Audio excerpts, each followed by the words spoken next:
ജീവിക്കുന്നുവെങ്കിൽ നിങ്ങൾ ദൈവമായ കർത്താവിന് വേണ്ടി ജീവിക്കാൻ തുടങ്ങ്. ഈശോയ്ക്ക് വേണ്ടി നിങ്ങൾ ജീവിക്ക്.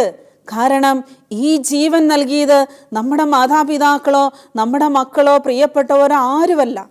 നമുക്ക് ഈ ജീവൻ നൽകിയത് ദൈവമാണെങ്കിൽ ഈ ജീവൻ എടുക്കാനുള്ള അവകാശവും ദൈവത്തിന് മാത്രമേ ഉള്ളൂ. അതുകൊണ്ട് നമ്മുടെ ജീവിതത്തെക്കുറിച്ച് ദൈവത്തിനൊരു പദ്ധതിയുണ്ട്. അത് ഒരിക്കലും നമ്മുടെ നാശത്തിനല്ല, നമ്മുടെ ക്ഷേമത്തിനുള്ള പദ്ധതിയാണ് എന്ന് തിരുവചനത്തിൽ വളരെ വ്യക്തമായിട്ട് ദൈവം നമ്മെ ഓർമ്മപ്പെടുത്തുന്നുണ്ട്. അതുകൊണ്ട് പ്രിയപ്പെട്ടവരെ, നമ്മൾ ജീവിക്കേണ്ടത് ദൈവത്തിന് വേണ്ടി മാത്രം ജീവിക്കുക. നിങ്ങൾ മക്കൾക്ക് വേണ്ടി ജീവിച്ചാൽ തീർച്ചയായിട്ടും മക്കൾ നിങ്ങളെ ഉപേക്ഷിക്കും. നിങ്ങൾ ജീവിത പങ്കാളിക്ക് വേണ്ടി ജീവിച്ചാൽ തീർച്ചയായിട്ടും നിങ്ങൾ എത്ര സ്നേഹം കൊടുത്താലും അവർ നിങ്ങളെ ചിലപ്പോൾ മനസ്സിലാക്കാതെ വരും. നിങ്ങൾ സ്നേഹിക്കുന്ന പോലെ തിരിച്ചൊരിക്കലും അവരുടെ സ്നേഹം നിങ്ങൾക്ക് കിട്ടത്തില്ല.